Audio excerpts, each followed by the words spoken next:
شریف بولا، اسے دیکھو یہ بھی باہر جا کے ہنستی ہے، ہمارے ساتھ تو کوئی بھی نہیں ہنستا۔ شہزاد بولی، اب روتوں کے ساتھ کون ہنسے؟ چلو روتوں کے ساتھ نہ ہنسو، لیکن اسے تسلی تو دو، اس سے ہمدردی تو کرو۔ نہ جی، یہ یتیم خانہ نہیں ہے۔ شریف نے کہا، سن لیا ایلی تم نے؟ اپنے اپنے نصیب ہیں بھائی، تم سے امید تھی، تم نے بھی آنا چھوڑ دیا۔ پھر آہ بھر کے بولا، ٹھیک ہے، ہری بھری کونپلوں کو سوکھے درختوں سے لگاؤ کیسا؟ کبھی ہم بھی ہری بھری کونپل تھے، کبھی ہم میں بھی زندگی تھی، لیکن زمانے نے وفا نہیں کی، محبت راس نہیں آئی۔ لیکن ایلی تم دنیا والوں سے مت ڈرنا، اپنے میں جرأت پیدا کرنا۔ شہزاد بولی، اس سے دلیری کی امید رکھنا لا حاصل ہے، اس کا تو ڈر ڈر کے برا حال ہے۔ شریف نے کہا، جن کی محبت سچی اور پاکیزہ ہو وہی ڈرتے ہیں۔ ایلی یہ تو بتاؤ کیسی ہے وہ؟ ایلی نے کہا، وہ تو اتنی رنگین ہے، اتنی شوخ ہے، اتنی پیاری ہے کہ کیا بتاؤں، لیکن مجھ میں کون سی خوبی ہے جو مجھ سے وفا کرے؟ میری صورت تو ملاحظہ ہو۔ شہزاد نے ہنستے ہوئے کہا، عورتیں شکل نہیں دیکھا کرتی، خوبیاں تلاش نہیں کیا کرتی، بس پھنس جاتی ہیں۔ ڈٹ جائیں تو دنیا کا مقابلہ کرنے پہ آمادہ ہو جاتی ہیں، عاجز ہونے پر آئیں تو نالے کے کنارے بیٹھ کر بھی رونے لگتی ہیں۔ شریف نے مسکرا کر شہزاد کو دیکھا، تم تو بڑی سیانی ہو گئی ہو۔ گفتگو کا سلسلہ ناقابل برداشت حد تک خطرناک ہو رہا تھا۔ ایلی کو محسوس ہوا کہ وہ اور شہزاد براہ راست محبت کی باتیں کر رہے تھے، عہد و پیمان کر رہے تھے، اور وہ پردہ جس کے تلے انہوں نے اس بات کو چھپایا ہوا تھا، ہر ساتھ باریک تر ہوتا جا رہا تھا۔ وہ اٹھ کھڑا ہوا، مجھے ارجمن کی طرف جانا ہے، اس کی چھٹی ختم ہو گئی ہے نا آج؟ شریف نے کہا، جلدی آ جانا۔ شہزاد بولی، اور اگر تم نہیں آئے تو ہم بھی کھانا نہیں کھائیں گے۔ سیڑھیاں اترتے ہوئے ایلی نے سوچا، اس وقت کہاں جاؤں؟ ارجمن نے واقعی اس روز جانا تھا، اور اس نے ایلی کو تاکید بھی کی تھی کہ ملنے ضرور آئے، لیکن اس وقت اس کی کیفیت بہت عجیب تھی۔ اس کا جی چاہتا تھا کہیں جا کر رو دے۔ وہ سلسلہ جو محض ایک تفریحی حرکت سے شروع ہوا تھا، عظیم جذبے میں تبدیل ہو چکا تھا۔ اپنے خود ساختہ جذبے کو بھٹی میں ڈال کر ایلی نے اس قدر آگ دکھائی تھی کہ وہ کندن بن گیا تھا، اور شہزاد کی رنگینی نے اس میں شامل ہو کر اس کی کشش کو ہزار گنا بڑھا دیا تھا۔ جب وہ گری میں پہنچا تو ارجمن سوٹ کیس لے کر اپنے دروازے سے نکل رہا تھا۔ ایلی کو دیکھ کر بولا، آ گئے تم؟ چلو اتنا کرم تو کیا، اب بھی نہ آتے تو اپن کیا کر لیتے؟ اتنے میں اسے کھانسی کا دورہ پڑ گیا، اور ارجمن کی ماں جو اسے رخصت کرنے کو دروازے میں کھڑی تھی رونے لگی۔ تو جا ہی کیوں رہا ہے؟ چھٹی نہیں ملتی تو چھوڑ دے اس نوکری کو۔ ارجمن نے کہا، واہ اماں، کھانسی سے ہم گھبرانے والے نہیں ہیں، تیرے بیٹے ہیں ہم۔ بڑی بڑی تکلیفیں ہمارا کچھ نہ بگاڑ سکیں، یہ تو معمولی کھانسی ہے، تو خواہ گھبراتی ہے۔ ماں کہنے لگی، میں خواہ نہیں گھبراتی، مجھے معلوم ہے، مجھے سب نظر آ رہا ہے۔ وہ پھوٹ پھوٹ کے رونے لگی۔ ارجمن نے ماں کو آغوش میں لے کے تھپکا، دیکھو اماں، میں ترقی کرتے کرتے پتہ ہے کیا بنوں گا؟ پہلے تو فیکٹری کا مینیجر بنوں گا۔ کچھ معلوم ہے اس کی تنخواہ کتنی ہوتی ہے؟ پورے 1500۔ اعتبار نہ ہو تو میرا ہاتھ دیکھ لو، یہ دیکھو، یہ ہے عمر کی لکیر، یہ اس جگہ ہوئے 40 برس۔ اس کے اوپر جو ستارہ بنا ہے نا، اس کا مطلب ہے بہت بڑا عہدہ، یعنی فیکٹری کا مینیجر سمجھ لو۔ 50 کی عمر کے لگ بھگ ملے گا یہ عہدہ، اور اماں تم ابھی سے اپن کے ٹین پارٹ کا فکر کر رہی ہو، حد ہو گئی۔ اس نے ماتھے سے پسینہ پونچھا اور ایلی کی طرف یوں دیکھا جیسے اسے بھول ہی گیا ہو۔ یار اپن تو مرنے ورنے سے ڈرتے نہیں، اپن کا کیا ہے، یہاں سے اڑایا وہاں جا بیٹھا، آخر ہوگا کیا؟ استاد نے کہا ہے نا، پلاؤ کھائیں گے احباب فاتحہ ہوگا۔ مگر اماں کو جو اپن کی موت کا دھڑکا لگا ہے نا، کہیں اس غم سے اماں ہی نہ مر جائیں۔ ایلی بولا، ارجمن ابھی 2-4 روز رک جاتے، طبیعت تو تمہاری واقعی خراب ہے۔ ارجمن کہنے لگا، یار طبیعت بالکل ٹھیک ہے، مگر ایک بات کا افسوس ہے، تم نے وہاں آ کر میری شہنشائی نہ دیکھی۔ گاؤں کی گوریاں گھڑا اٹھانے کے بہانے کورنش بجاتی ہیں، کھیلنے کے بہانے چہلیں کرتی ہیں، ذرا آ کر دیکھتے تو صحیح، بس ایک یہی ملال لے جاؤں گا۔ ایلی نے ٹوکا، ملال لے جاؤں گا کیا مطلب؟ ارجمن نے پینترا بدل کے کہا، ارے مطلب یہ کہ اس وقت تو ماں بدولت جا رہے ہیں، اور دل میں یہی ملال ہے، مگر تم کیسے آ سکتے ہو، تم تو خود مصروف ہو۔ پر دوست، کیا ہاتھ مارا ہے تم نے، آخر شاگرد کس کے ہو؟ بڑے بڑے کھلاڑیوں کے دانت کھٹے کر دیے۔ ایلی نے انجان بن کے کہا، میں کچھ سمجھا نہیں تم کیا کہہ رہے ہو۔ ارجمن نے اپنے مخصوص انداز سے کہا، ہم کچھ نہیں کہہ رہے بیٹا، تمہیں دھنیہ واد دے رہے ہیں، اپنے گرو کی لاج رکھ لی تم نے۔ مگر یاد رکھنا، ستاروں سے کھیلو گے تو کھلاڑی رہو گے، سورج کو پانے کی کوشش کرو گے تو پر جل جائیں گے۔ ارجمن کو یکم میں بٹھانے کے بعد ایلی سوچ رہا تھا اس وقت کہاں جاؤں۔ فرحت کی طنز کرنے کی عادت کی وجہ سے اس کی طرف جانے کو دل نہیں چاہ رہا تھا۔ اچانک پیچھے سے رضا کی آواز سن کر وہ پلٹا، اسے خالی خالی نظروں سے دیکھنے لگا۔ رضا بولا، کیا بات ہے ایلی، اتنا پریشان کیوں ہے؟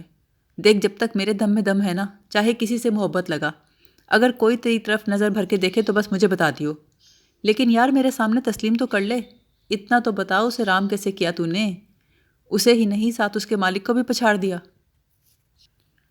ایلی کا جی چاہا پلٹ کے رضا کے گلے لگ جائے اور رو رو کے سارا حال بیان کر دے، لیکن جیسے ہی وہ بات کرنے کا ارادہ کرتا اس کے روبرو شہزاد آ کھڑی ہوتی۔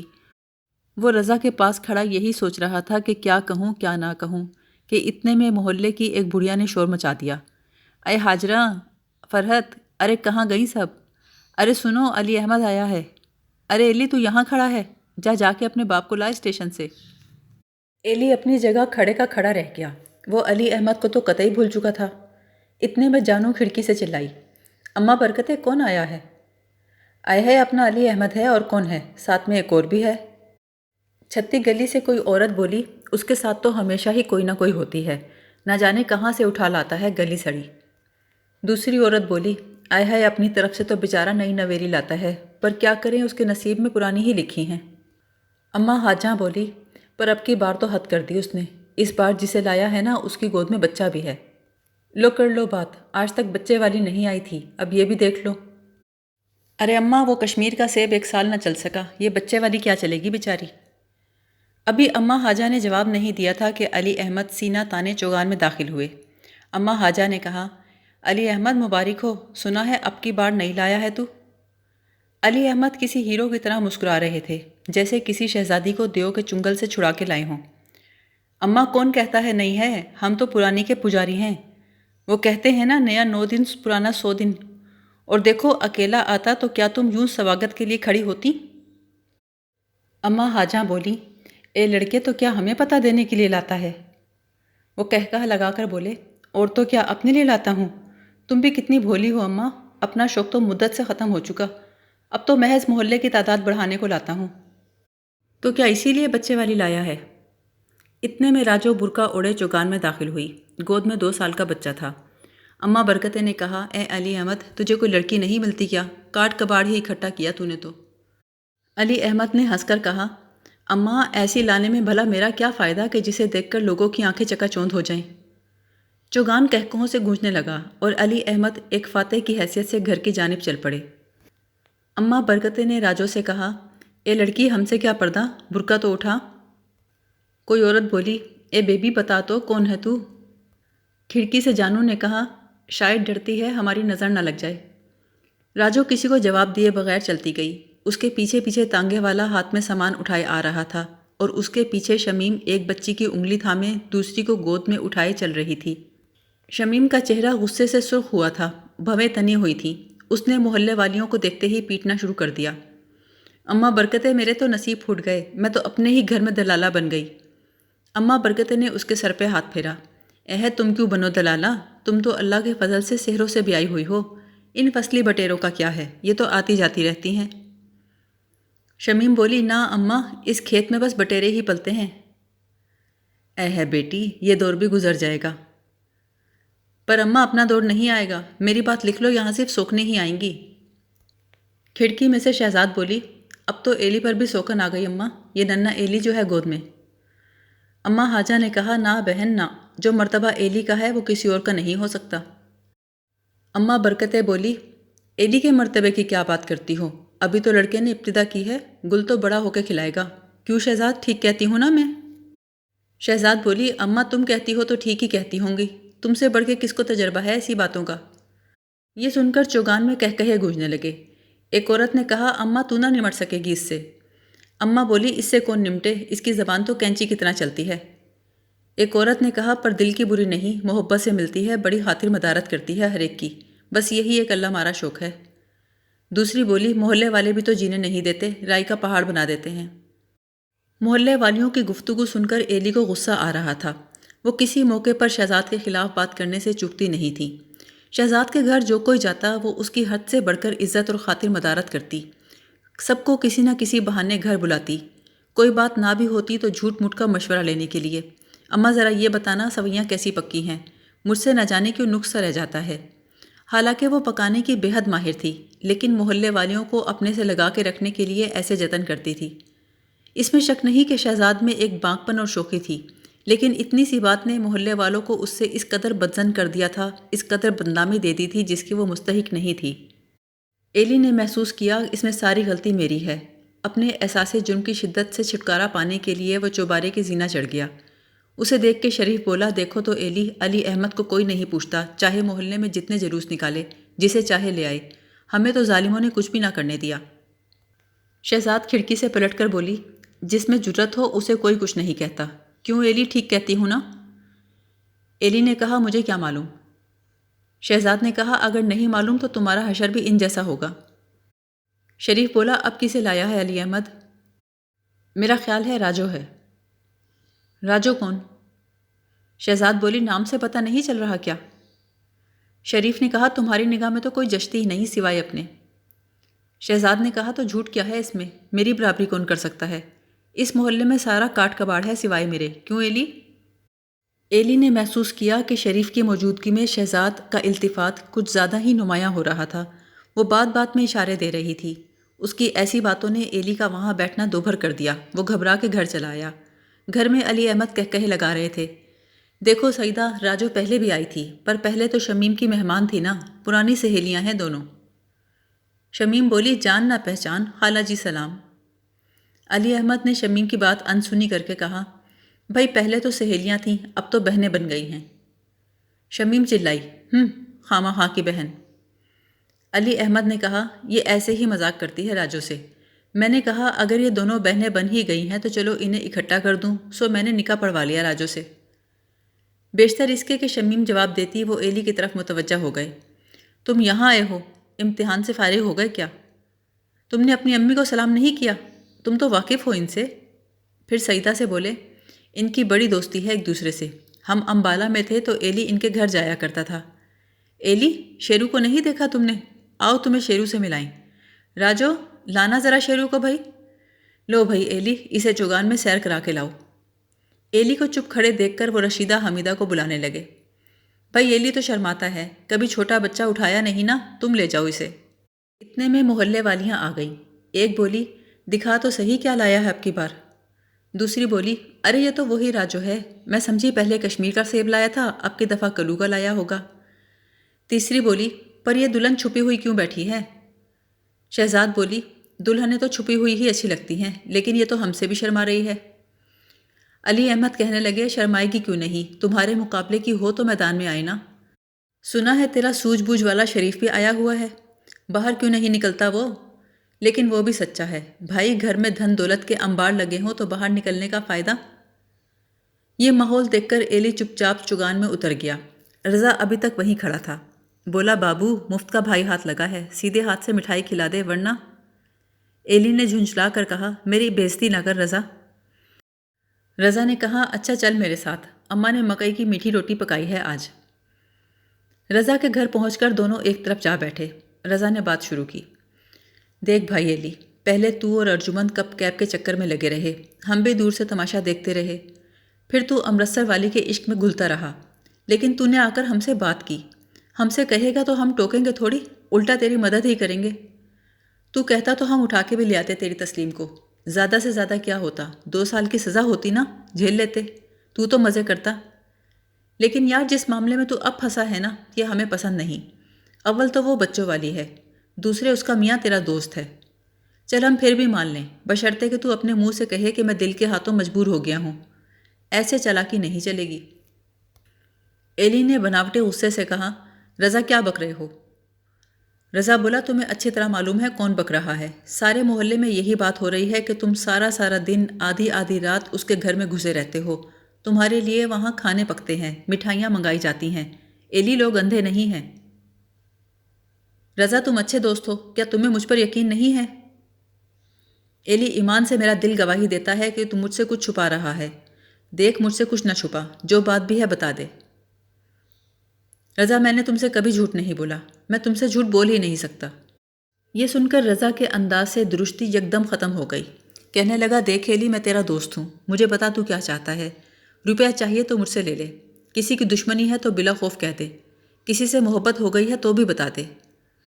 رضا کے خلوص پر ایلی کا احساس جرم شدید تر ہو گیا، اس کا جی چاہنے لگا کہ رضا کے گلے لگ کر رو دے، لیکن جو ہی بات کرنے کے لیے منہ کھولتا اس کے تصور میں شہزاد کا آنسو بھرا چہرہ آ جاتا، اس کی بدنامی کا سوچ کر وہ کہتے کہتے رک جاتا۔ دفتن 7 والے مکان میں شہزاد کی آواز سنائی دی، ایلی بری طرح چونکا، رضا ہنسنے لگا۔ اس کی آواز سن کر تیری جو حالت ہوتی ہے نا ایلی؟ ایلی نے کمزور سی آواز میں کہا، کیا حالت ہوتی ہے میری؟ لو یہ بھی میں بتاؤں؟ دیوار کے دوسری جانب سے شہزاد کے کہے سنائی دے رہے تھے، اس کے ساتھ کوئی بھدی سی آواز میں ہنس رہا تھا۔ رضا کہنے لگا اس محلے کے جوہڑ میں یہ اکیلی ہنس راج ہے، چلتی ہے تو جیسے پانی میں لہریں اٹھ رہی ہوں، بولتی ہے تو جیسے کوئلے کوک رہی ہوں، میرا دل گواہی دیتا ہے یا تو یہ مہارانی ہے یا مہترانی۔ ایلی نے کہا کیا مطلب ہے؟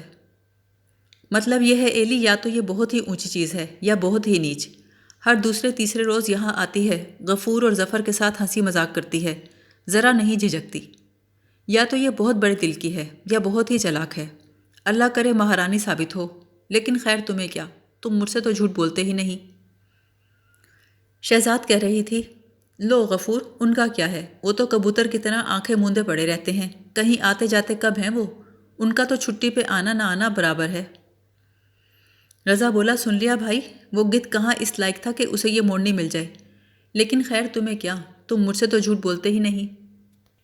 ایلی نے روٹی ہاتھ سے رکھ دی اور گھر سے نکل گیا، رضا آوازیں دیتا رہ گیا۔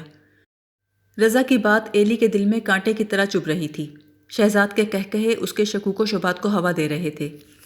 ایلی کو غفور سے یوں بھی خدا واسطے کی نفرت تھی۔ غفور ایلی سے چند سال بڑا تھا، یہ 4 بھائی تھے، ان کا کنبہ محلے سے الگ تھلگ رہتا تھا اور محلے والوں سے زیادہ تعلقات نہیں رکھتا تھا۔ ان کے والد کہیں باہر سے آ کر محلے میں مقیم ہوئے تھے، البتہ والدہ کا تعلق محلے سے ہی تھا۔